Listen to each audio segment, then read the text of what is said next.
That wasn't too painful though, huh? Nah, Once you got got it. past it, it We actually got it. looks good. You're on your phone. That's We not bad figured at it all. out. Okay, good deal. Well,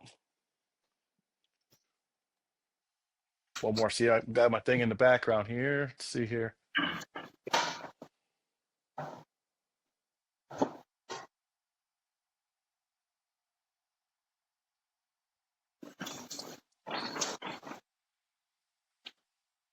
We're gonna give this about 2 seconds. If it doesn't work, I'm gonna turn it off.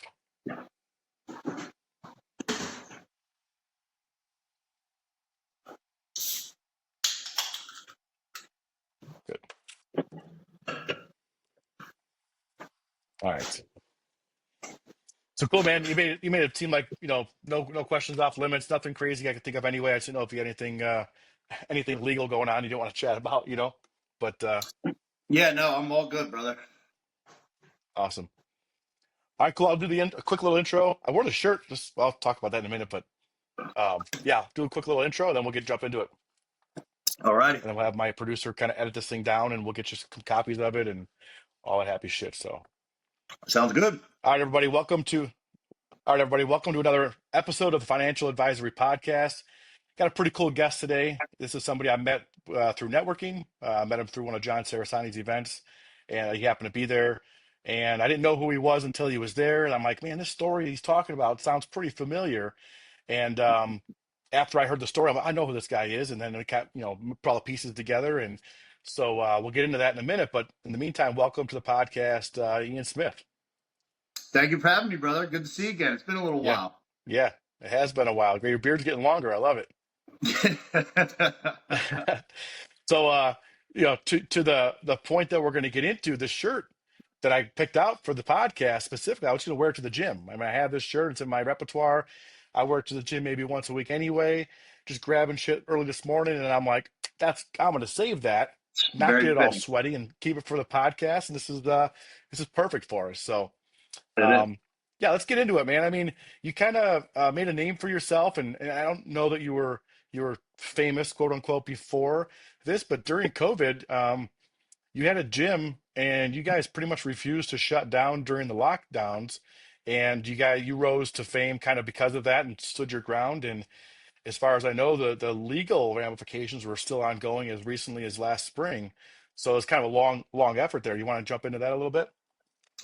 Yeah. For anybody who's not familiar with the story, I was just your average gym owner in a sleepy town in South Jersey, and I'd been in the fitness industry for quite a while as a personal trainer. Before that, I worked in pretty much every position you could in corporate fitness, from cleaning the gym and working the floor to personal training to sales. And I finally wound up as an assistant general manager at a flagship location of 24 Hour Fitness when I lived in Arizona. And I hated it, hated working for other people. And I really loved training. I didn't love the sales. I didn't love the corporate aspect of it all. So I went off on my own as a personal trainer in about 2013. It was at a pretty rough time in my life, financially and otherwise. And I just sort of threw myself into running my own business, a one-man operation, and started out. I moved back to New Jersey, where I'm from, and sort of hit the ground running. And I found a lot of success very quickly as an independent trainer. Started training people out of the trunk of my car. Anybody who wanted to train anywhere, anytime, I would come to your house. I would meet you at a public park in a parking lot. I'd come to your gym. You could come to a gym that I would be at. And that took off very, very quickly. I hit social media, I think, at a time where marketing was very, very straightforward on social media. And I realized very quickly that if you utilized, the story aspect of Facebook and Instagram, just sort of showing people, showing off your clients doing things that they didn't think they could do, because you do that in personal training. People come to you and are typically out of shape, and you teach them a lot about themselves in the process, which is why I fell in love with training. I Hmm. wasn't somebody who worked out growing up. I wasn't into sports. I was not an athletic individual, and fitness came into my life and radically changed it. So my passion lied in sharing that with people, and I noticed very, very quickly that if you gave them the ability to show off their success, they always wanted to do it, and it exploded my network. And very, very quickly, that that trunk training, we can call it, got too big to handle. I was driving all around and wasting a lot of time driving back and forth. So I opened my own personal training studio, was very successful very quickly with the same approach there. Got to the point where I sort of hit the ceiling. I was working anywhere from 90 to 100 1-hour sessions a week, to the point that I would sleep at my facility because it wasn't even worth going home. And I was so busy, and that was very good to me. It pulled me out of a pretty bad place financially. But I hit the ceiling and realized that there was, I wasn't going to be any more successful. I was Yeah. making great money, but the work-life balance was horribly skewed, and I wasn't going to get anywhere by just revving the engine over and over and over again. So I found a partner who was willing to go in on a gym with me, and we bought that gym. And that is kind of where my story Oh, begins. crap. I You froze a little bit here. We bought an absolute dumpster fire of a gym that was in really, really bad shape, but it had, good bones, so to speak. And we were off to the races. We, Hell yeah. we sort of just followed the plan, which was do good business, be good to people, give back to the community, care, and we were rewarded for those efforts very quickly. Turned this place around So, in less than 1 month. We became profitable. Changed the environment of the gym, put a lot of work into it, and 9 months later, they said, "Shut your business down." oh man, So we that's what I were was getting at. It seemed like ultimately, the timeline was right as you're kind of coming out of this, kind of peaking, kind of yeah, all cylinders. So I could only imagine, um, with the testosterone flowing through your body at the same time, they come knocking, and it's like, fuck off, get the yeah. fuck out of here. Now that being said, I don't. Tell me, walk me through the specifics of that. I don't. I just kind of jokingly said, "Oh, fuck off, get out of here." But what was the first interaction like? How abrasive were you the first time? I'm sure it led to a spot like that, but I can only imagine you weren't like that the initial, right? So what was it like initially? Yeah, we were very wary of the idea of shutting down. Because I mean, we were rocking and rolling. The gym when Yeah, we bought it had less than 80 people a day coming in, and by the time they told us to shut down, we had nearly quadrupled it. We were around 300 or 320 a day, and it just didn't feel right on pretty much every level. It didn't feel right because the people that came to our gym really loved it and they got a lot out of it. Anybody who yeah, works out knows that it's not just about looking good. It's about feeling good. It's about your mental health. It's about your confidence and all of these things that are really, really important. So, we didn't want to shut absolutely. down for ourselves, but we didn't want to shut down for our members either. And then ultimately, we didn't want to shut down because it just felt really wrong. Like deep in the gut, where it was like, wait, so Walmart can stay open. Everybody kind of Yeah, knows it the was weird for story me now. too. I was kind of like, I was unsure. I mean, I didn't know enough. I mean, I'm a little bit younger, and I was like, man, I don't know. This doesn't really seem right. And I was building power lines at the time, and then there was this essential worker shit, and I'm just like, so how serious is this if they're going to let certain things work, certain things not? Where are they drawing the line? And then you see the safety barriers and the 6 feet, and it's like, I think they were just like nobody really knew. And I could in the beginning I thought it was incompetence, right? Like these Yeah, guys don't know what the fuck's going on. And they're just kind of throwing things out there as fast as they can to try to mitigate whatever risk there may be. yeah, And I yeah, think a lot of us probably felt that way. And I think the further it went along, we're like, wait a minute, there might be yeah. more going on here. And I think especially afterwards, 2 or 3 years later, it's almost obvious, like, holy fuck, what a shit show that was, And you know? that's, we had that same approach. We did shut down in the beginning because we didn't know enough to confidently stay open, right? Right. We said, hey, this doesn't make a whole lot of sense, but if you remember the news at the time, I mean, like they were showing bodies dropping in the I know. streets, and it was. So it was like, this doesn't feel right, but at the end of the day, we don't want to hurt anybody. So we shut down. But what we did was we started paying attention very, very quickly. We paid Okay. attention to who was telling us to shut down and why, right? So we paid attention to the politics and the science. And very quickly, none of it made any sense. I wasn't super political. I think at the time everybody was just kind of enjoying the feel good nationalism under Trump's first term. money was flowing. Everybody had, everything was sort of on the up and up. And we Mhm. looked at Congress and what they were doing, and it was very clear it's, the same old nonsense as normal, a whole lot of talk, not a lot of action. And they told us 14 days. And on day 11, they passed the $2.4 trillion economic stimulus plan, which a lot of people don't know that actually had room to go up to 6 trillion, and it did. But we read that bill, and in that bill was pretty much Wow. every red flag that we could ever imagine. So my partner and I made the decision on day 11 that we knew that they weren't going to open us back up in 3 days. It was very clear. It wasn't even being discussed. And not only that, but the thought we had of incompetence started to fade, and we started to look at what was in this bill, and it became very clear that although we didn't understand the big picture, we understood that there was something nefarious going on here.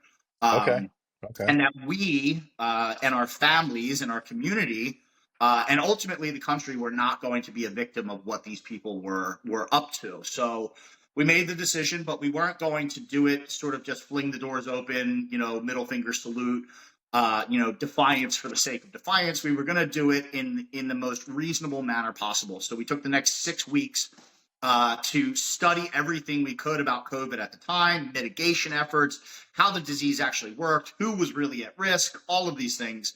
And Sure. we put together a 15-point safety protocol that was like so far above and beyond what anybody else was doing.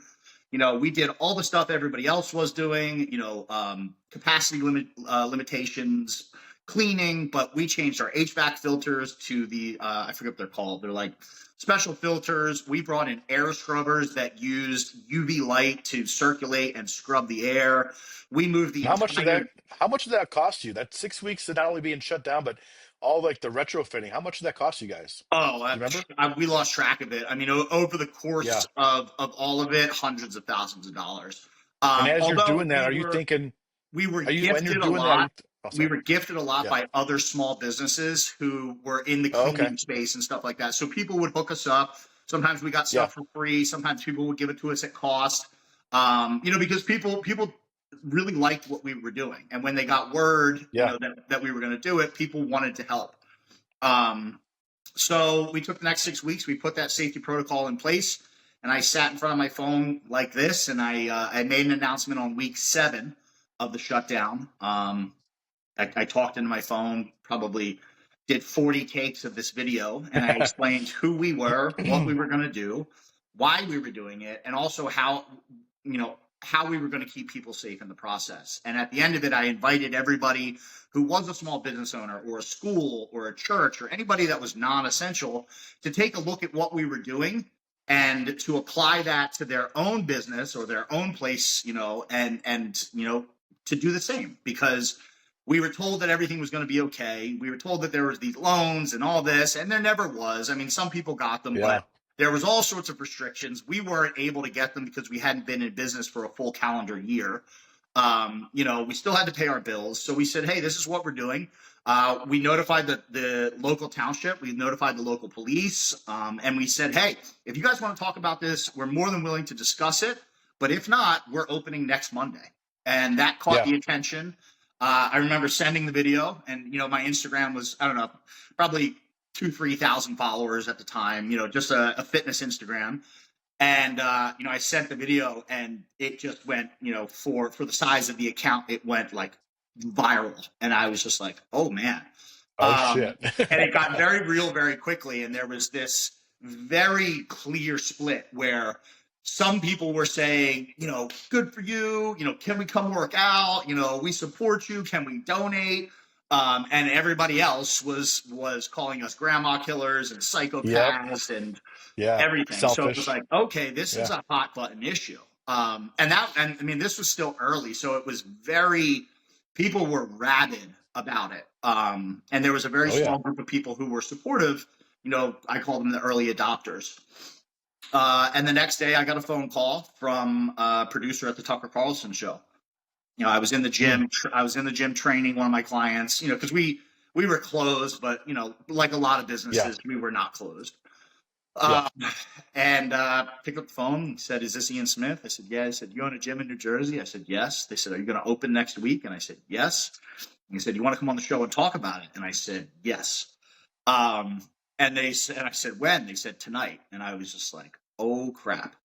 Yeah. Okay. All right. All right. And I went to this, satellite studio in Philadelphia, and sat down in this room with the Philadelphia backdrop behind me, and they did my makeup, and there's lights in my faces, and I'm looking at this camera get up, and I can hear Tucker's show in my ear, and we were the opening segment that night, and my heart started like pounding out of my chest And to this the is still point. before the Monday you're going to open, Yeah, right? this was Okay. probably like the Tuesday before we opened. Okay. Okay. And it was like, okay, like here we go. And I know where Um, Tucker stands now. How was Tucker then about that? Was he he how he was is now, or very supportive, very, very, very okay? supportive. Okay. He was. I think his stance became more extreme, but I mean, he realized, I think, that what was happening was at the very least unfair. Um, Okay. and he was the first person to really interview us, and that was a big thing because it was wildly unpopular, even in the conservative Oh media yeah. at the time. Fox News was telling people to stay home and to to shut up and stay in place and be afraid, and they had the death counter Yeah. up in the corner and everything. Um, so I went on the show, and my heart was racing to the point literally where you could see my shirt fluttering. Like you That's could see awesome. my shirt Yeah. Yeah. like jumping. Yeah. Yeah. And the show starts up, and I hear him talking, and he's doing his monologue, and my heart starts beating so fast that I can feel and hear it in my ears. And I don't remember a whole Hmm. lot of the first conversation. I did pretty well, apparently. But I do remember one part. He said, "You are on the most watched cable news show in all of history in front of millions of people." He said, "And you are about to openly defy your governor's orders to shut your business down. Are you prepared to do that?" And right away, I just said yes. Because we were so sure of it at that point. We Yeah. were Yeah. we were we were sure of it to the very core of who we were. That this was the right move. That it was the right move for us personally. It was the right move for our families. It was the right move for our community and our gym. And ultimately, it was the right move for the country because, like I said, we didn't understand the bigger picture, but we knew that there was something bad going on. Yeah. After that interview, my phone was literally smoking. I Like bet. it was just I bet you did. vibrating and ringing, and Yeah. I opened up the Instagram, and I had gained like 30,000 followers in like 12 minutes. Yeah. Um, Yeah. and that it became very real, very quick. Um, Sure. and we opened the next week. Of course, Governor Murphy saw the interview. Governor Phil Murphy of New Yeah, Jersey. see, were people waiting for you at the Monday morning, or what was that like? So Governor Murphy called the town we were in was Belmar. He called the Belmar Police Department. And he said, "Do not let them in the building on Monday morning." And we had people inside of the New Jersey government who were sympathetic: cops, state police, Sure. sheriffs. And the cops said, "Hey, they told us not to let you in." And we said, "Okay." So we went in on Sunday night. We covered up the windows with brown paper. And we chained the doors closed, and it was us, some members as volunteers, some family members, and we sat in there all night. Nobody slept. And throughout the night, you could start to hear like commotion outside at like 3 in the morning, 4 in the morning, and we would peek outside, and there was like a couple cars, and it was like, okay, cool, like some people are going to show up. Yeah. Um, and then come like 7 o'clock in the morning, I peeked out, and the parking lot was full. There were hundreds, and throughout the day, thousands of people who came. And it was like, Are oh these people man, coming to try to get a workout in, trying to be supportive? Are they both, protesting? What are they doing? both, Okay. all three, Okay. all three. We had Yeah. some protesters. It was mainly support. So we flung those doors open on Monday morning, and there was a line wrapped around the building of our members, and it was sort of off to the races. And it escalated very, very quickly and very, very Yeah. abruptly from there. Um, Yeah, it escalated very Well, quickly, and we tried from the beginning to take a very reasonable stance, even though yeah. what we wanted to say was "screw you, piss off," you know, Yep. but Yep. we knew that the last thing that we needed to do was look crazy, that we needed to look Especially well. early on, right? You guys are, yeah, because you guys were so early on and so ahead of Yeah, it was only everybody two else. months 2 months in. looking back, it's easy to be like, of course you did the right thing. In Yeah, the yeah, yeah. moment, I'm sure there's even some self-doubt, like, hey, what if this thing fucking takes a wrong turn and everybody fucking dies from this thing? We look like assholes, right? I'm sure there's a Yeah. little bit of that, even though you guys kind of saw some of the fuckery going on and weren't too worried. But I think everybody had a little bit of like, I think the doubt slowly erased over time, right? Because Yes. nobody knew, and like you're saying, you guys got ahead of a lot of that by reading the law, reading the bill, And the seeing science. some of that, We turned and the off the science, right? I mean, news. We turned off the news yeah, and we went to the academic studies.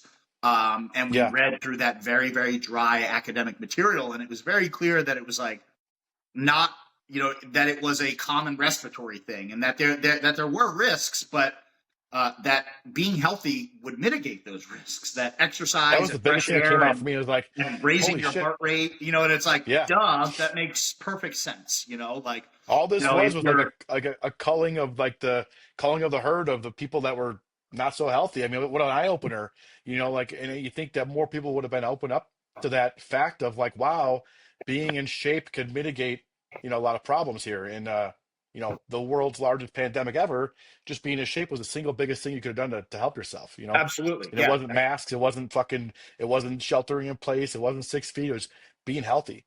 yeah, And yeah, um some of the stuff I guess I was a little ignorant during that time because at the time I was building power lines and we didn't miss a beat. I mean, it was literally nothing changed. They tried implementing some weird rules for us. And at the time, or even now, we have a two men in the bucket rule. If we're up in the air working hot primary or anything energized, you have to have two men in the bucket. And you're standing hip to hip pretty much. There's no 6 feet. yeah. And they It's not a tried big coming up bucket. with, yeah, they're trying to figure out a way to make that work. And they had to have us fucking wearing masks that last for about 2 seconds. We're like, yeah, fuck that. We're not doing that. So they just pretty much said, all right, well, you guys do whatever you're going to do anyway. So we're like, okay, so this isn't that big of a deal. Like, and that's like slowly kind of came on. I almost feel bad because that was one of my best years ever working because we suddenly became almost more important at work and Hmm. there was more overtime. And it was like, hey, make sure lights stay on There because were clear winners everybody's and at home. losers. Yeah, everybody's at home. Make sure the lights stay on. It was really weird, man. And actually, I had a gym at the time too. Not, I didn't nearly have it as large as yours or successful, but we just quietly just stayed open. Told our members like, yeah, all systems go, nothing's changing, and we didn't have any of the backlash, but we gained a few members in the meantime. And then when things got closed, whatever, they went back to their other gyms. But it was great to have a gym to work out at when everyone else couldn't. And I was like, wow, you could really feel a difference. You could see people's like their stress they would carry was getting heavier by not working out. People you knew would normally work Absolutely. out, you'd watch this visible change on people. Like, holy shit, man, I take it for granted working out every day because I didn't skip a beat. Like I had a really weird COVID experience, man. My life almost was a flatline neutral. It didn't change better or worse. I mean, I missed a few baseball games and some concerts that really took a toll on me. You know what I mean? That sucks. But like, I remember going back to my first concert afterwards. I think it was Black Label Society, I think it was, and you know, it was like, holy fuck, I missed it. Was like 2 years, whatever. It felt like forever. And first baseball game after, I told myself I'm never gonna leave in the eighth inning again to beat traffic. I'm gonna make sure I'm at every fucking inning, like all these things because you missed it out so bad and you took it for granted. I mean, that's the Yeah. extent of my COVID There was definitely a silver hardship. But lining in all of it for those who yeah, were aware enough to find it. yeah, And I mean, we saw that. Like we saw it. We knew we were doing the right thing, but as soon as we opened and saw the impact it had on people, I always tear up when I tell this story, and I'll try not to. But the first day when we opened those doors, there was a line wrapped around the building, and there was a guy who was a member of our gym, and he had come into the gym, a couple of months prior, and um, he was a United States Marine Corps veteran, 2 Purple Hearts, Medal of Honor, multiple tours in Afghanistan, blown up twice, had to relearn how to walk, yeah. an absolute warrior of a human being. And obviously a lot of those guys come back with a lot of stuff going on in their heads, because they're Oh over yeah. there seeing things and doing things that nobody should ever have to do. And he did it with bravery and with honor, and he did it to serve his country. And so he would come into the gym and he came to us because he would get kicked out of other gyms because he's a really intense dude. He would work out with a gas mask on with one canister in, just to punish himself, Sure, because sure. it restricts your airflow, and we let him rock out in the gym all the time. We were like, dude, be as weird as you want, man. Like, we're all Yeah, weird in here. You know what I mean? yeah. Let's go. Um, so he loved the gym, and he would be there every day in the morning at 7 a.m. And he would come in and he would kill himself for like an hour and a half. I mean, he would leave. His clothes were an entire shade darker because he would sweat through everything. But when he would leave our gym, he could go home and he could be a father to his children, and he could be a husband to his wife. And without that, he couldn't, because of what was going on up here. And the Sure. only thing the VA ever did for him was hop him up on pills. And if he couldn't work out, he would turn to alcohol. And he was the first person in line that day. And he came up, he gave us both a hug, and he said, "You don't know how close I was." And man, that was like, that was all the motivation we ever needed Yeah, to keep going, yeah. because it was like, when we opened those doors on the first day, on the second day, and every day after, people walked in that place and they weren't afraid, they weren't stressed out, they weren't upset. They were able to come into the gym, smile, be social, be happy, better themselves, be healthier physically and mentally. And that was really something that we anchored to as things got Yeah. uglier and uglier and uglier. And it was one of those things that that will never not like stick with me, because it was like, man, that guy's a hero. And Yeah. and he said we were his heroes, and it's like, dude, Yeah. we Yeah. can't quit, dude. We can't quit no Well, you matter got to how hard think it gets. it's Like, we got to it's keep the we got gym to think open. about It's for nobody else, for him. but him. Yeah, Um, yeah. so it was a But it think was a about very that, man. That's powerful like experience. even him, like he's at the extreme level, right? But think of how many people were at maybe a lesser degree, but same shit, right? I mean, I Yeah, go to the gym for similar reasons, right? You go to the gym, I'm sure, for some. I don't have a we all six do. pack, but I go to the gym for a reason. Like we all have that, Everybody's and you got got to the think he stress, was the like, family stress, the life stress, yeah, the love stress, the work stress, the everything. financial stress. The gym is a place, like I said earlier, the gym's not just about looking good. Yeah, No, it's about looking good, but there's so much more to health and fitness than just looking good. And yeah, that was something that we knew, but it was reinforced because the smile on people's faces, seeing people in a time where everybody was afraid and everybody was so polarized and angry with each other, like inside that gym, it was a different world. It yeah, was like people would laugh and smile, and there were friendships, there were relationships that came out of that place. Um, sure. and it was, that was all the motivation we ever needed, and not that we That's lacked awesome. any motivation or any drive, because obviously we did it, for ourselves and our families as well. But it was like, man, this is so much bigger than us. Yeah. That kept us, as things escalated, because they did. And as the entire state of New Jersey threw its weight to not only shut us down, but to personally destroy us, that kept us that kept us alive. It kept us going. And Without getting into too many details on that, that kind of got resolved what last spring, or where is that at right now? Because at the time when you first told the story, I first heard it, you had said it was still going on, right? So and it's where's that it's at? it's still ongoing. So a short version of what happened is, the first couple of days they started giving us municipal citations, which is the equivalent of like a traffic ticket. So we kind of just said, Okay. like, thumbs up. We took some pictures for the Yep. media with them and said, "Screw you, come back later." Yeah. Put Um, on Instagram. the next thing they did was, we wouldn't shut down, so the health department shut us down, and we said, "Screw you." And then that first week on Friday, they came in the middle of the night and they locked our doors. Governor Murphy went to a Really? judge, and in New Jersey, judges are appointed and they're not elected, which means that they don't care what you think; they care what the politician thinks. So he went to this Yeah. judge and he got a court order to shut us down, and that's really where the trouble began, because now, the violation of a governor's order didn't really mean anything, because nobody's ever really violated a governor's order before. Like, they didn't even know what to do with that. And Ah, okay. the statute itself is like very weak. Like, it's not like a big crime. It's a misdemeanor. Um, So the court order, now you're in violation of a judge's order. So that's where a lot of these tangible things came in. So Got it. they came and they locked our doors. So we picked the locks, and we started. Naturally, of course. Yeah, We already came this because far, right? at this point it Yeah. was the strategy became keep the gym open no matter what, and let them show how crazy they are, and we're just going to show the world.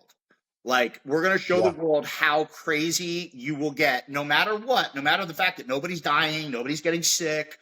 Every day we went on only bolstered our case, because it was like, hey, same people are No here as one's, were here yeah. yesterday, and nobody's sick. Yeah. Nobody's getting sick of my gym, right? Yeah, so the strategy was just to stay open, and we let them escalate, and every time they would escalate, they would either piss people off more, or they would piss more people off. So the support just continued to grow and continued to grow. They started finding us after Yeah. that. They started finding us. Ultimately, we got about 80 to 90 municipal citations. Health department shut down, court order.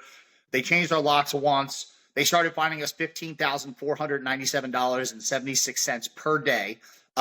Mind you, we weren't charging anybody. We Yeah. Yeah. reopened Yeah. because it was the right thing, and we suspended our billing. We Right. kept paying our bills, and we were a gym of about 1,000 members at the time, at $30 a month. So we were bringing in, with supplements and other stuff, maybe $50,000 in revenue a month. Sure. So they were finding us $15,000 per day. And we just said, bring it on. Yeah. And 15,000 ultimately turned into 100, and 100 ultimately turned into 1 million, and 1 million ultimately turned into 2, and we just kept going. They emptied out our bank accounts to the tune of about $200,000. They came after us personally. They pierced through our LLC. They suspended my PayPal, Venmo, Cash App, and Zelle. They took all of the money that was in all of that. They tried to get our cars, houses, everything like that. Thankfully, Jesus. nothing's in my name. And same thing with my former partner. And then they took that court order and they brought it into the criminal courts, and they tried to get us in prison for 5 years. And it just kept going. We just kept fighting and fighting During and all of fighting. this, are there any attorneys lining up to take your case? Are they telling you not to do it? What are your attorneys saying at this point? There were 2 attorneys, total scumbags in the beginning, who jumped in. Shocking. Jumped Shocking. jumped in front of the cameras and tucked tail and ran after our first loss. And ultimately, we wound up with a guy named John McCann and Giancarlo Gione, who were 2 attorneys from New Jersey, who told us very clearly, they said, this is going to be an uphill battle, and you're going to lose every single one of them until you don't. But they understood that we weren't going to quit. Yeah. So it was like, they didn't really tell us not to do anything. They just said, just be prepared for the consequences, because it's not going to be fair. Yep. And it's going to get really ugly. So we kept fighting. Ultimately, they took our business licenses away, and then they reopened the gyms. And that was about maybe a year in. They reopened gyms a week after they took our business licenses. And we just stayed open, still didn't charge anybody, and we just kept suing. We were in like 5 different courts. We were in civil court, we were in criminal court, we were suing You're them. suing them back? Is that what you're saying? Yeah. Mm-hmm. And losing every Okay. time. Yeah. And ultimately, after we sued the township, and the township was were the first to fold, because they were the ones that took our business license. The mayor contacted our attorneys about 2 years after it all started, and he said, like, when are these guys going to quit? And our attorneys laughed, and they were like, do you not know? Like, we were on like the business, Yeah. we were on the business committee in the town. They're like, Yeah. these guys, like, they're not quitting. Yeah. They would have already. At this point, they're Exactly. fucking in, Like, dude. they've How do already you done not see everything this? to us. Yeah. Short of like assassinating us. Right. And the township folded. They gave us back our Okay. business licenses, and we were allowed to reopen, and we still had all this stuff in court. And that was in 2022. After that, I ran for Congress, and then ultimately I did step away from the gym. But the gym is still open and good to this day. And there's still stuff in court. We won last spring our first major battle. which was all of those municipal charges were dismissed. 4 years later, the judge, so we weren't in the same municipality for court because it was a conflict of interest. And this judge she was pretty fair. She gave the township and the state plenty of time to push this case forward, and they didn't. And she dismissed all charges based on the fact that they violated our right to a speedy trial. And she dismissed those with prejudice, which means those charges can never be brought back up. So that fully stopped all forward momentum for the state. That's But awesome.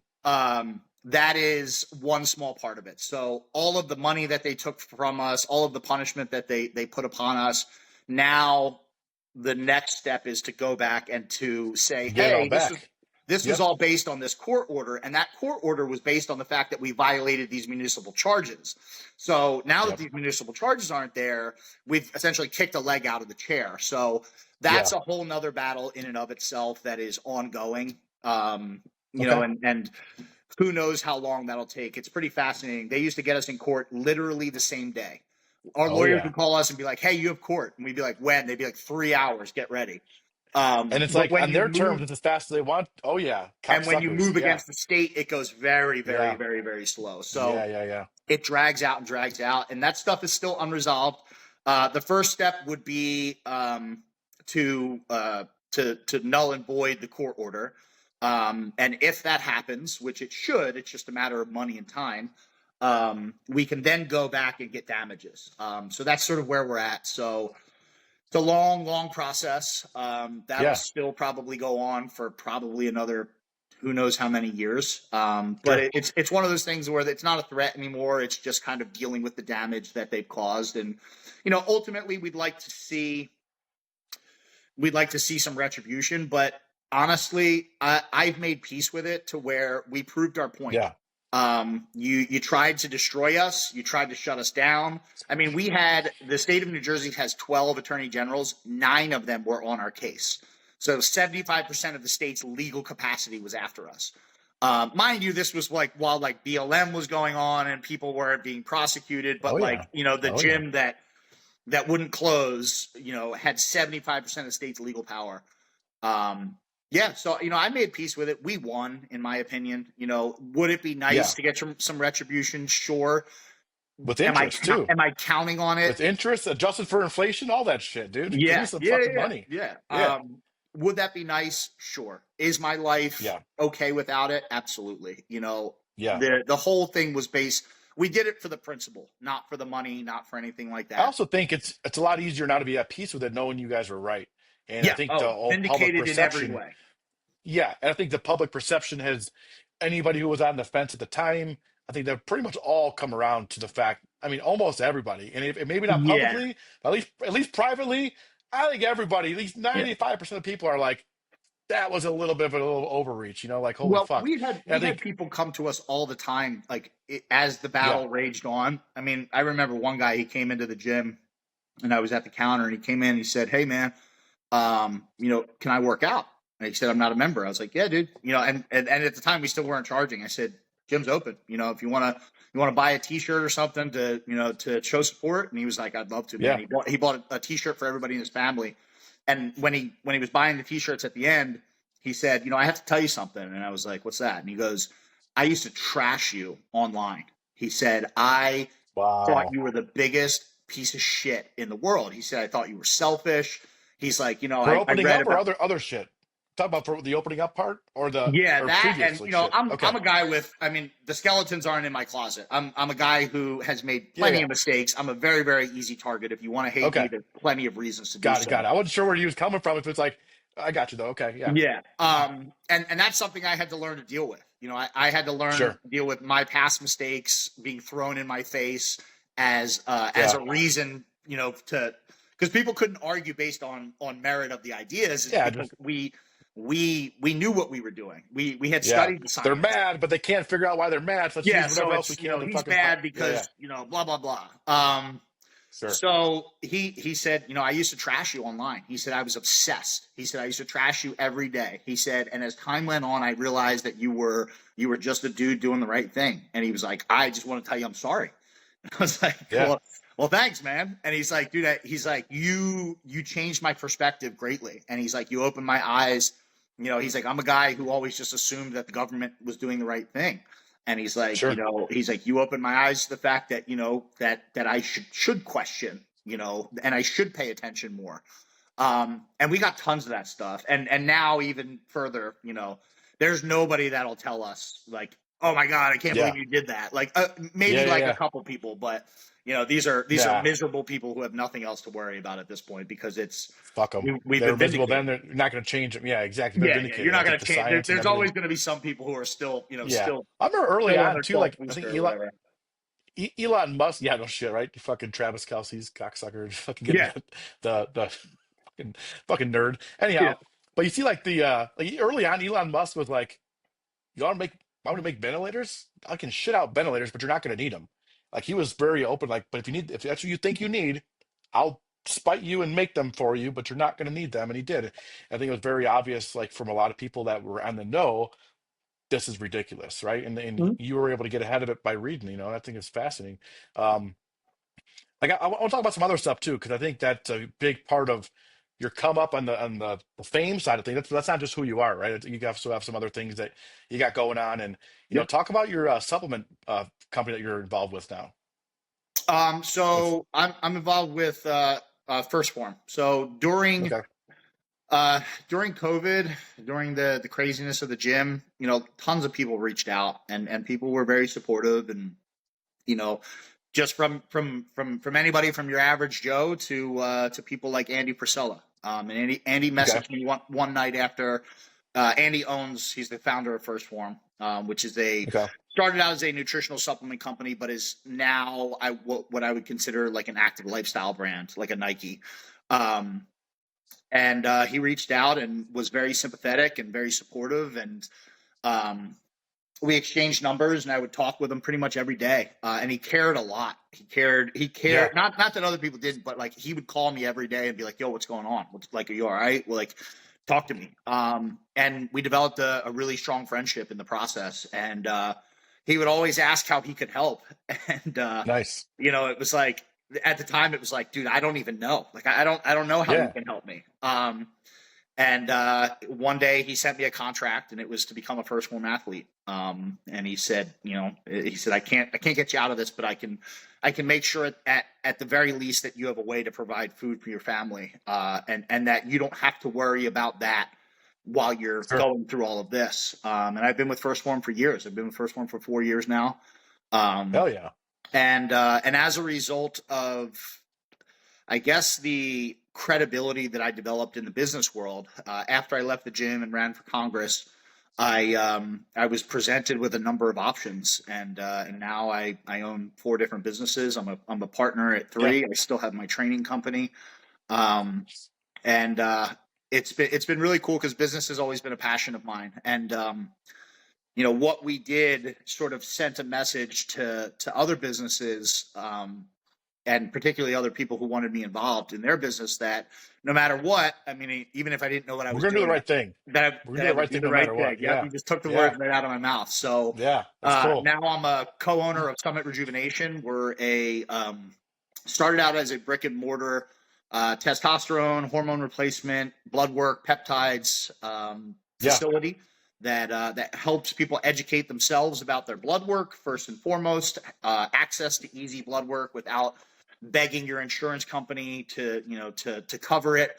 We offer low cost blood work, and we take the time to explain not only what these things are, why they're important, and how you can fix them. And then we offer testosterone replacement therapy for men and women. And I came aboard that to grow our telehealth aspect. We didn't have telehealth when I came aboard. Came aboard in nice, 2023 in January. We launched in April after I built out the back end, and that has been wildly successful. It's an awesome awesome. business.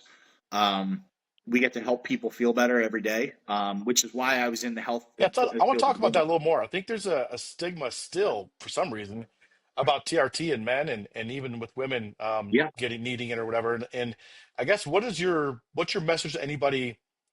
I say everyone around 30 and above, males 30 and above should at least consider it. What's your take on it? What do you tell people?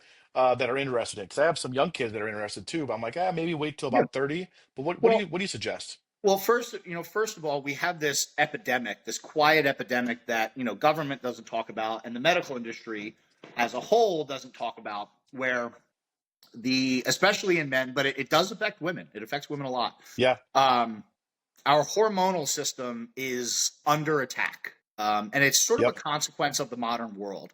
We are poisoned on a micro level every day with almost Plastics. everything I mean, that we here's my plastic water bottle. I mean, everything yeah. I that we mean, come in contact hey, with. I'm drinking water that's supposed to be healthy for me, and it's Yeah, in a you've got plastic bottle. I know it. microplastics. You've Yep. got microplastics in everything. You've got chemicals in Yeah. everything, and they all fall under the umbrella of what's called an endocrine disruptor. And your endocrine system is your hormonal system. So you have all these different things, microplastics, chemicals, that are essentially impossible to avoid. I mean, you can mitigate your exposure to them, but you cannot eliminate it. I mean, they have Sure. found microplastics in the testicles of 100% of men that they have tested. They have Yeah. found microplastics in remote areas of the world in like caves. It's everywhere. Now, it doesn't affect everybody the same way. I mean, we've got guys who work in the trades and they eat 7-Eleven hot dogs and drink Mountain Dew all day, and these guys Yep. have impeccable test levels. And that's Yeah. that's the human body. Everybody reacts differently to Hmm. food, to diet, to exercise, to whatever it is. We're all built Yep. exactly the same, but we all function a little bit differently. But for a lot of men and women, their endocrine system is just a total mess. There's imbalances, there's deficiencies everywhere, and you have to make the lifestyle changes as well. Cutting I down was on gonna your say, do you think drinking. most of that's got to be diet, right? And then even with a good diet, you still can't escape it, like what you're saying. So it's like Yeah, and if you it's do everything you can, you can some probably get to people maybe can. 90% or 80%. I mean, you can get to a Some good people amount, but you can, still but can't some eliminate some everything. people, no matter how hard they try, these endocrine Yeah. disruptors just wreak havoc on their system. So, at the Yeah. very least, what people should understand is that you should be getting regular blood work. As an adult, What's doesn't regular? matter if you're 20 years old, you should look at your blood work. Blood work is the best way to take a look inside your own body and to understand what's going on. I mean, 80% of Americans have a vitamin D deficiency. Vitamin When D, you say regular, how often is regular for you? Quarterly, half, um, semi-annually? if your blood work's good, every 6 months to a year. If your blood work's Because you're not looking at good, somebody who is a gigantic pussy when it comes to giving blood. I fucking hate giving blood more than anything else in the world. All right. Like I mean, I am the biggest pussy you'll ever see. fair. That's I hate that's it, but I fair. do it. But I also know understand the importance of it. And I stress that point kind of comically, but importantly, like I hate that more than anything. Okay. And I still do it. That's Yeah, how big of a deal it is for me to be on TRT, to check my blood work, make sure I'm healthy. And there's nothing I hate more than fucking get my blood work done. And I do it. yeah, And I and think that and that's even with that's about taking control of your own health. And sure, anybody, I think if you ask anybody, anybody will tell you that like the medical system that we have, while there are some really great aspects to it, we've got a profit-driven system that oh yeah, is um, that focuses more on not fixing the problem, but band-aiding it. treating Because the that's problem, how they treating it, generate not money. fix, right, treating, And not then you have curing. this Yeah. insurance network that has Hmm. totally changed the way healthcare operates. And Yep. they work together to first and foremost drive profit. They're not really interested in you Yep. being a healthy individual, because healthy individuals don't make a lot of money. Um, Right. so we operate outside of that, and the foundation of that is good blood work and making sure that you as an individual understand why you feel the way you feel if you don't feel good, and how to change it and take control of it, and change those things. Like, not everybody needs TRT, but if you get your blood work done and you're like, man, I'm tired all the time, chances are your vitamin D levels are in the basement. And vitamin Hmm. D it's technically not even a vitamin, it's a steroid. It's a precursor to being able to produce testosterone, and testosterone is a precursor to being able to produce estrogen, progesterone, so it affects women as well. And when you equip people with the knowledge, they can make good choices about their own health, and it puts them in the Yeah. driver's seat of being able to feel their best. And we have You see it in men and women. People have become so accustomed to not feeling well that they just, That's the norm. Yeah, yeah, that's the it's just norm. the Yeah, norm. I mean, you've got guys working, yeah, you know, they got families and they go to work and they come home and they're exhausted. You shouldn't feel like that. You should you should not be yeah. drinking 5 energy drinks, by 2 o'clock, and still be wondering why you don't have You're looking energy. at that guy. That was me. That was me at one point. It I mean, was it me was. too Yeah, before I learned yeah, about all this. I mean, I was drinking a gram of caffeine a day. I was just drinking 5 energy drinks at yeah. 200 milligrams apiece. I drove myself to the hospital thinking I was having a heart attack, and they asked me how. Ultimately, I swear to God, it was right. It Yeah. was right before I quit the trade, and I'm getting into life insurance after that. But I thought I was having a heart attack. My resting heart rate was like 120, doing nothing. Like, what the fuck is going on? Start getting myself amped up, drive myself in there. I tell them I'm having chest pains. I cut the line of like 30 people in the waiting room, and they hooked me up to all these machines. Now again, back to the whole giving blood thing. I hate giving blood. They're trying to stick me with an IV, so now my heart rate's even more. All the alarms are going off, and Your blood pressure's going through the they're roof. panicking. So I'm seeing them panic. I'm like, dude, fucking relax. Just get this out of my arm, And wild story. But ultimately, after about an hour of them trying to figure out testing the enzymes, there was no issues. The doctor scratched his head. He goes, "We don't do drugs. You don't. How much caffeine are you taking?" Like, I don't know. I mean, probably 1,000, 1,500 milligrams a day. He's like, "Well, how long you been doing that for?" I said, "About Couple 15 years, years." He's like, decade "Yeah." maybe. He's like, "All right. I think I have a solution here. Just you're gonna be fine. Just cool on the caffeine." Well, that day, I went cold turkey for 6 months, no caffeine. Yeah. And it really like aligned me. I felt way better. Now I'm up to a normal. What I think it's a normal amount, maybe a pre-workout, and that's about it. Maybe a coffee or Yeah. something. I mean, caffeine's not Somewhat a bad reasonable. drug. It's Right. the almost anything in moderation is fine. Yep. Yep. But you become so accustomed to it. And I had an experience What a like that wild too. experience, though, man. Yeah. Yeah.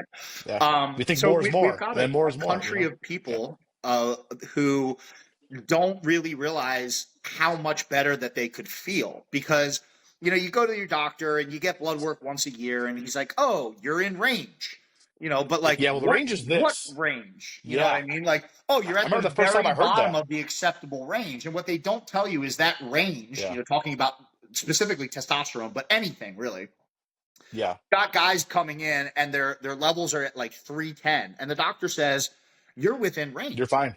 Yep. You're You fine. are not fine. You are not fine at all. Western medicine, well, back to the whole Western medicine thing, that's them thinking that you're going to be fine and you're going to want some other pills down the road, Yeah, and it's well, all that's fucking, exactly what happens. yep, Hey, yep, let's put you on an SSRI, which is, yep, I mean, these are bad drugs. These are drugs that destroy your mental health. That yeah, just put a band-aid over it. I mean, all an SSRI does is basically shut your emotions off. It numbs you. It doesn't improve your mental health. It doesn't make you feel any right. better. It just makes No, you not feel. Um, which is so probably worse. I mean, fuck, it's it's pretty yeah, bad. no, it does. And there's a place for it. Like some people do have chemical imbalances. Sure, But sure.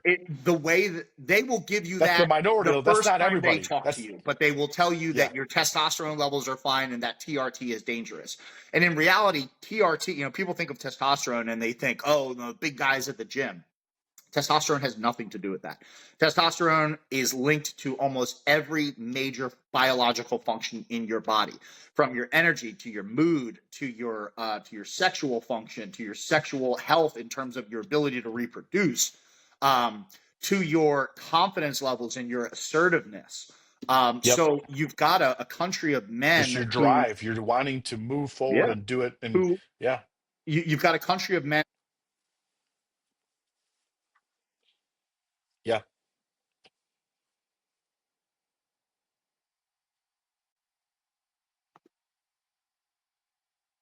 Lost you for a moment. There we There go. you are again. Um, Yeah, who are walking around at half of what their fathers were and a quarter of what their grandfathers were.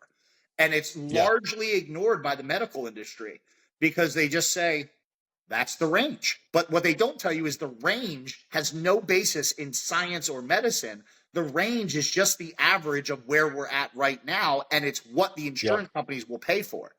The range is yep. an insurance range. That But 800 even good, 800 to yeah, 300, they'll say you're yeah, healthy. And if you're below, then they'll pay for it. But in reality, if you're a man of any age, I mean, unless you're in your 70s, but even your grandfather was walking around at Fuck up. 70 I years. want to be on. I want to be 1,000 when I'm 70, bro. Fuck that. That's There, I want to be there's no rolling. reason not to be. And I mean, Yeah. like, I remember when I was younger, and I still, you shake an older guy's hand and they got that like bear grip. And it's because Yeah. they've had testosterone in their bodies their whole lives. And Yep. testosterone has to do with anti-aging as well. It has to do Yes. with your Yes. muscle mass, with your how your metabolism works, your bone density. All of these things are a result of having your hormones in place. And it's not just testosterone, but testosterone is the precursor to estrogen. Men have estrogen too. Estrogen is vital for men. Mhm. But that's the foundation of good health. And when you look at men and women who have appropriate testosterone levels, because it's not always high, it's about optimal, right? It's Yes. you know Yes. Because too much. more Too much. more is not necessarily better, and it's more than just Correct. testosterone. It's testosterone in relation to estrogen. It's testosterone in relation to free testosterone. It's a little more complicated than just what your test levels are. But Yeah. individuals who have good hormonal health are like 90% less at risk for early death, for heart attacks, for pretty much anything that can go wrong, because It, it's so intimately tied to everything that has to well, do with health. And you and I age feel slower, you like age more gracefully, you're yeah. sharper for longer, your cognitive abilities are better.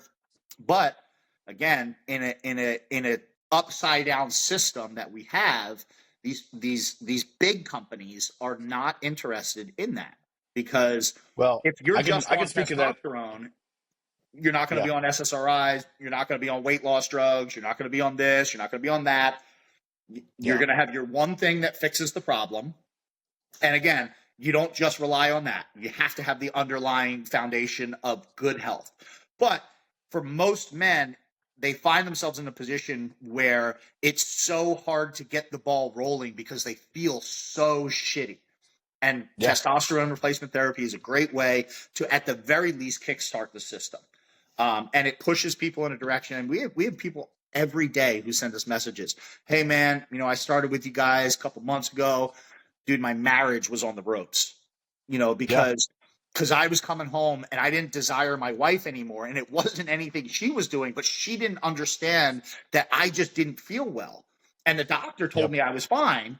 And I So I just couldn't thought that was explain that to normal. her. I'm just normal. Yeah. I think I'm normal because the Yeah. doctor said I'm normal. And Yeah. you've I got you've think got that it's marital so issues as bad a though. result of it, relationship issues. Guys with Yeah. low testosterone are irritable, they're moody, they're unable to handle stress.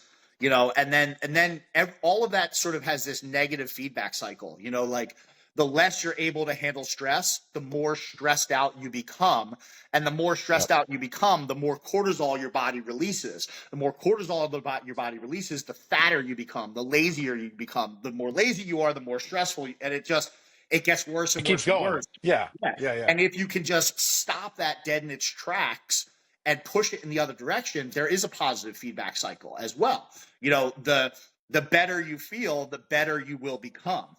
And so it works in both directions. And it's just about putting a stop to it, ending it, and taking control of your own health. And I love the business, because at the end of the Yeah. day, we get to help people. Obviously, we get to make money in the process, but it's something that can change not only that individual's lives, but their families' lives and their communities' lives. Because if we're Everyone around if we're them. if we're Yeah. Fuck better as yeah. individuals, we can be better for the people that we love, and if we can be better for the people that we love, they'll be better. And if they're better, that cup keeps pouring over. You're good for yourself. Why? Your family's going to Just be the other better. night you were talking about you had a baby sleeping on your chest, right? So you Yeah. got kids. Is that your only kid, or is that your how many kids you got? For now, yes. For For now, I now, like that, yes. or the one that you know about, right? Okay. Yeah. So I got a 15-year-old boy, and you know, he looks up to me, right? And he looks up Yeah. to me in a way that I didn't know he was looking. For a good portion, I They're didn't like know he was sponges, watching. man. Didn't know he was watching, right? Well, guess what? The kid's 15, varsity on his wrestling team as a freshman. He's jacked. He benches. He works out. He loves the shit. He has the same drive. Just last night, we went to a dual tournament, and I guess he was going to receive a forfeit because the other kid wasn't in his weight class. There was no one there to show up, so he's going to get a win on his record and the forfeit. It was like a 45-minute drive. Goes up to coach, he goes, "Hey man, let me wrestle somebody else." He goes, what do you mean? He goes, "You got a forfeit." He goes, "No, I didn't come all the way here not to wrestle." So they Yeah. went to some other kid on the team and asked him if he would take the forfeit so Jax could wrestle. And he said, "Yeah." And then Jax wrestled and won, got the pin. So Yeah. like, And I didn't teach him it's that, but I so did. important And because it's you yeah, set that standard. If you come yeah, home every day and you're tired and you just sit yep, down on the couch because you're so exhausted, he sees that. yeah, But if you come home and you're like, "Hey guys, I'm home. Hey, I'm going to the gym. Hey, you want to come with me?" Yeah. And even if yep. he doesn't, he sees what you're doing and he's going to He emulate knows it. what So dude, he was in I had him at a very whole other story, but I had him as a single father from age 0 to 2. So I didn't miss the gym. He came with me. I would fucking carry him in the carrier. I put him in amen, daycare. brother. I'd have to stop my squat and go out, clean a fucking diaper out. I mean, all the time because his daycare is Export Fitness in Illinois. It was a 2-story gym. They'd come find me. Jackson shit his pants again. So I'd be in the middle of Yeah, working all out, right. have to stop, go down there, change his shitty diaper, and then come back to my workout. And it was like that was he literally went through his whole life of going. Then he turned 5 years old, and then punishment for being a smart ass was push-ups, right? Then it was, well, I could tell me to do 10, I'm gonna do 15. And it was just that ingrained in him. He Yeah. gets a little bit older, get a gym membership. But that comes from him watching me almost being too stupid to know any better. Just that's what I'm doing. That's just part of my life. I want to feel good. I want to make sure everyone around me can get that too. So people are watching, your kids are watching, and I think it's very important for the health aspect to Yeah. be a Not part of just your your life, kids, your friends, it's not your Everybody, peers, yes. Well, and I've like bullied a lot of my friends into working out, and I say bully because it's kind of what it was, but it worked. But it works. That's why bullying's been around forever. Positive bullying is a good thing. It's like, that's like gamemanship amongst men. It's like, come on, dude, get your ass to the gym. Let's go, and then they super do, and then they important. love it. Super, super It's very important. And important. that's a whole nother topic. But yeah, I mean Yeah, it comes down to, as an individual, and this is something I learned during COVID, you know, when we opened, we had no idea that any of this was going to happen. Like we were hoping like one news outlet would cover us, and it became this right. national story for years. But you never know who's watching you. You know what I mean? Agreed. And they don't Yeah. even have to know you. But No.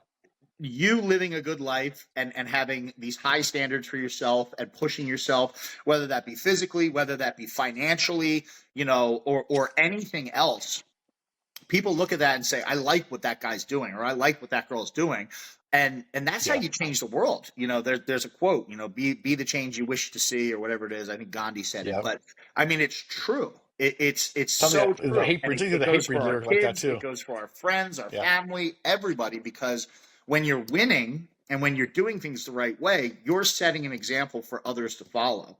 And man, I learned that lesson because I can't tell you how many people Yeah. I've talked to who, just You had no as a clue. result of us opening the Yeah. gym. I mean, I've talked to military members who were faced with the vaccine, and they said, I didn't take it because I saw what you did, and I saw what you went through, and I saw how strong you were in the face of adversity, and I said I can do that too.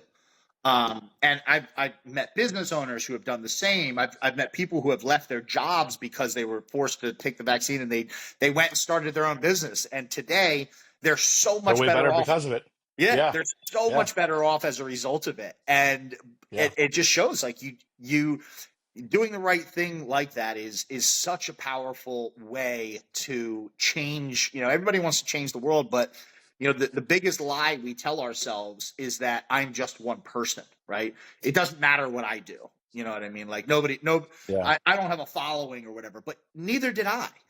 Um, Sure. but people are watching. It doesn't matter if it's one person or if it's a million people. You set that example, and it's As long just as you're doing the right it's thing. Right. beautiful. It's Yeah. beautiful what can Yeah. happen when people come to realize that, and the more that people realize that, the better off we'll all be. Sure.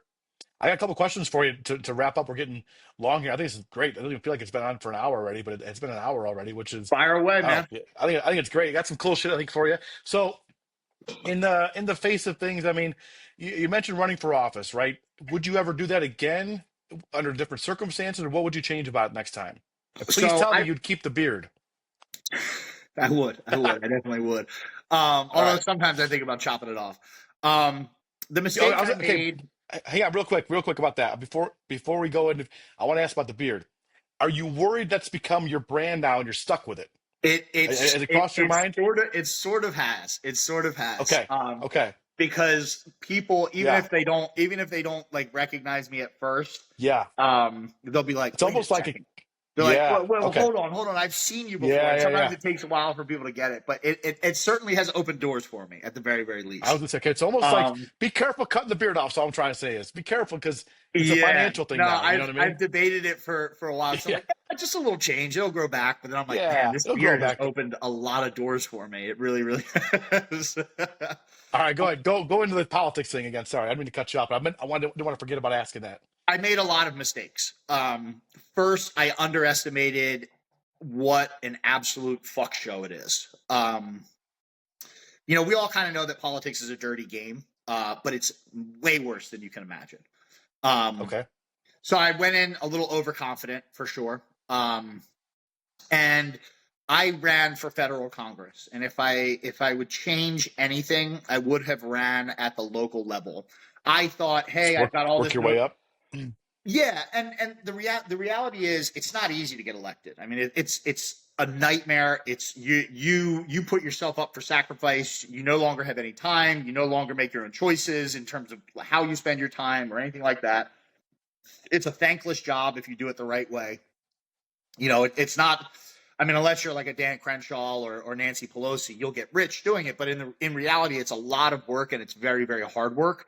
And it's not a very lucrative way to spend your time in terms of money. Okay. But I shot really high. I thought, hey, I've got this big following. I'll go for federal, for Congress at the federal level. The reality is it's much harder to get elected. And we have election integrity issues and money drives politics. And there's a lot of just Yeah. shady characters. If I had shot lower, I would have had a much better chance of getting in. And if you even get in at the federal level, it's such a mess that if you go in there with good intentions, you are going to be one of very, very few who have good intentions. So Yep. if you really Yep. want to make a change, get involved in your local community. There's tons of Okay. positions that are completely open that you could run uncontested. There's volunteer Yeah. positions. But even if like you go for a state senator or a state assemblyman, you can make much more of a change because there's less We're gonna in your there's less and you're going to in your impact people you care about. Yeah, you're going to impact people you and care yeah, about your own community, right? you Yeah. can you have a higher likelihood of success, and you can really do things that you're gonna feel the Yep. impact on. Like even your Yep. school board. School board is like a low barrier to entry. But if you get on your school board, and I've watched it, I mean, there's school boards in New Jersey that I helped individuals run that were 5 psychopaths were in there. And in 2 election cycles, we got 1 person in, and then we get 2. And all of a sudden, we now have a majority of people who have honest intentions in there. And Yeah. that changes the lives of every kid in that school and every parent who has children in that Yeah. school. And ultimately, by changing the lives of those kids, you change that community from the ground up. And that Yep. goes for town council, all of those things. So anybody who's considering it, I would say start small. And if you really Okay. want to continue to be involved, work your way up. I would consider it Okay. again. I would definitely Okay. consider it again, but following those ideas and not All right. Next not question. trying to be a So congressman. I like that. Next question. If you had a private conversation with the president, what would you think? What would you ask him? You get 5 minutes with the president. Are you asking about the JFK files? That's probably what I would ask him. Are you asking about policy change? Are you asking about getting somebody pardoned? What are you asking him? You got 5 minutes with the president. Um, And listen, it's man, not that's a Trump. pretty good It's that's a it's a, pretty gen- good it's a question. generic question. Yeah, it's That's a any that's a president at the time. that's a Okay, that's a so that's a pretty good question. I would I would tell them that or I would advise them to start speaking to the individual. Um, and one thing you don't hear a lot of, and this goes for any president, you don't hear them telling people to get involved at the local level. It's yeah, always vote. It's always vote for me. yep, Donate to me. Support my campaign. But or the in party. reality, the president has control over a lot. But if we had a president who talked to people and said, "Hey, I need your help," And it doesn't mean donate to me. I need you guys running for the school board. I need you guys cleaning up your town council. I need you guys showing up at your city meetings. I think Yep. that message would go really, really far. And I think that it's one that you don't hear them talk about almost at Okay. all. So it would be more of a recommendation, a strong one at that. So To them. I'm gonna press you on that. I think that's very noble. I think it's great of you. But I'm gonna press you to be as selfish. Okay. And what would you ask him? Okay. What would you ask him for yourself? That was a great answer. Release the But if you had Epstein to list. press him, okay. There, I was gonna. Release the Okay. Epstein list in full, unredacted, Yep. completely. Okay. But they never will. Do you think Trump's gonna? Do you think Trump will do it? I do not. What about the JFK files? I do not. He already said he would. And he didn't do it last time. That's right. He didn't. Right. Do you think the 9/11 Commission? Do you think that report will ever be released in its entirety? No. Okay.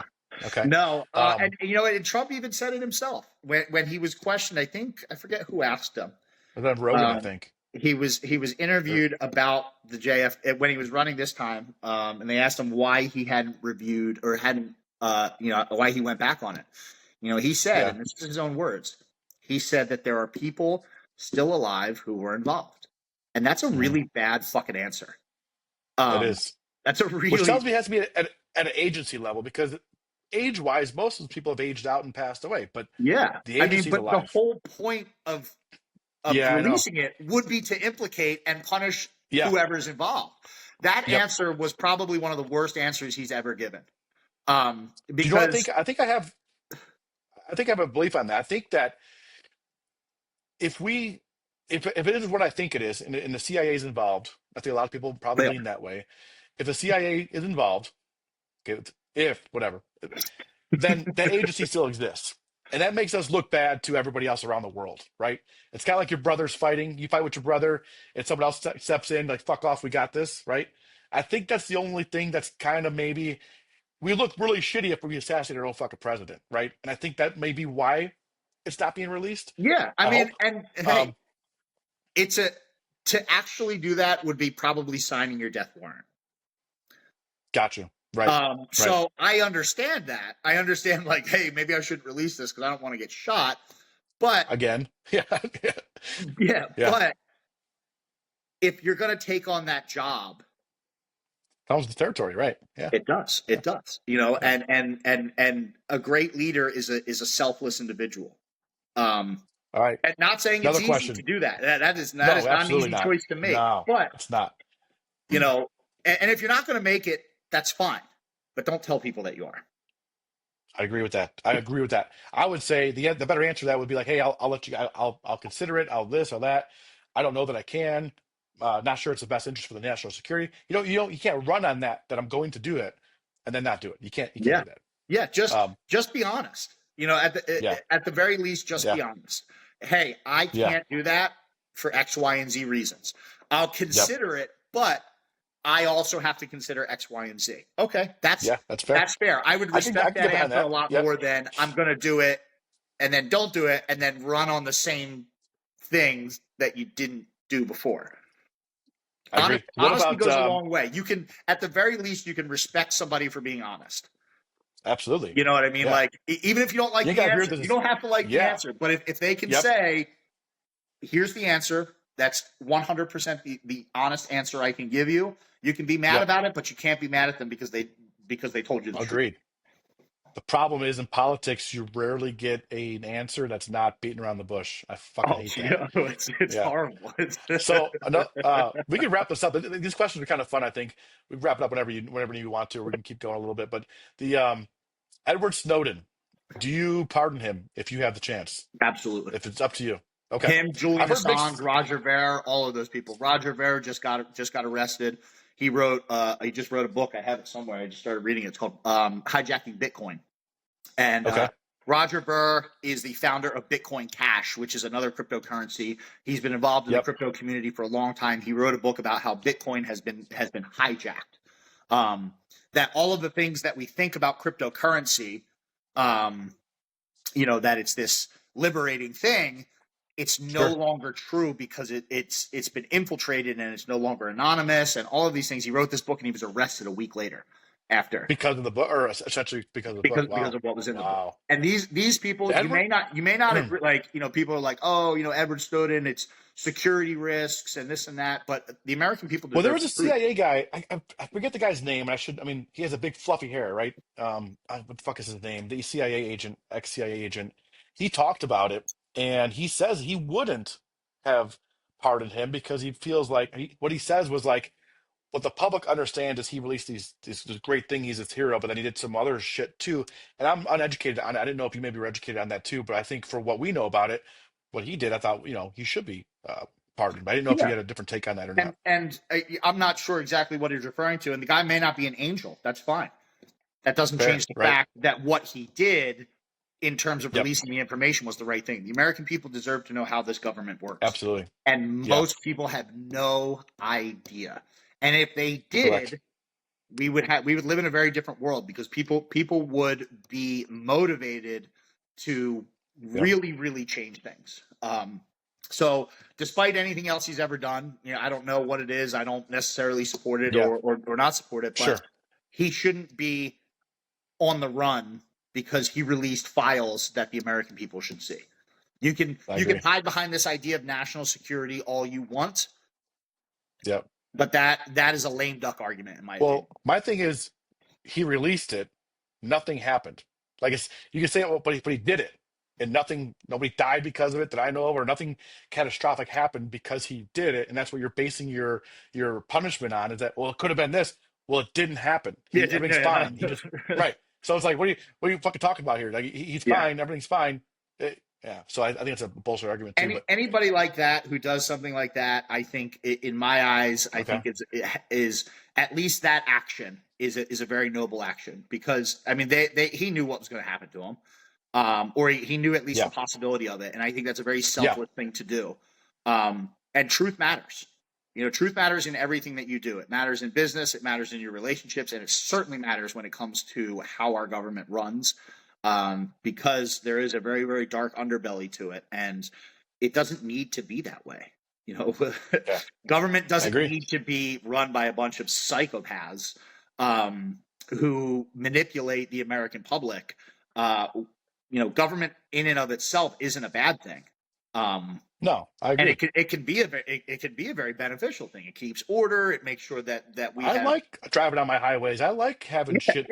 I like It's the not, you know, conveniences it's of it. not, Right. you know, dismantle all government. You know, once upon a No. time in Western civilization, especially in Europe, government, the people that ran or didn't run, the people that, you know, were monarchs, they were expected to be virtuous, and if they weren't, their heads came off. Yeah. You know, Yeah. so There's it's an old okay to saying have like we used leaders. to It's kill our okay to have kings. There's leaders and this. rulers, Yeah. but those leaders and rulers better be living up to the standards of which they Yeah. talk about. And you know, we do need to be led. People, there needs to be a Yeah. hierarchy in leadership, but we should be led by the best and the brightest and the most virtuous people in our society, not by people who pretend like it and then, you know, with the Yeah. other hand behind the It's back, like that have their that fingers South crossed. Park that South Park episode. You got to choose between a douche and a turd sandwich. That's It's like one of my favorite, like, yeah. Why are these my episodes two of choices? anything ever because Why are these they've my two always been fucking so on choices? point and they Yes. couldn't be more I on love point them. with that. I love that episode. Yeah, it's great. But I don't know. We'll wrap this up, man. This was great. I think this flowed pretty good. I think thank you so much for jumping on. I mean, Absolutely, we man. just met a little while ago. You said you'd do it back in last May, and we've been figuring this out ever since. And I really appreciate you sticking to your word and coming on here. I thought this was great. So thank you. My pleasure, man. And I guess I'll see you at John's next event or something like that. Yeah, definitely. Or if I come to Florida, I mean, I'll definitely, we'll probably hook up here before that. And I'm Yeah, gonna reach out to you about the TRT stuff too. I've already gone through a clinic, but I'm gonna join you guys and go through your protocol and hopefully work something out that way. absolutely. Rock and roll, brother. It's Cool. been a All pleasure. right, brother. Yes, sir. Let me end this recording.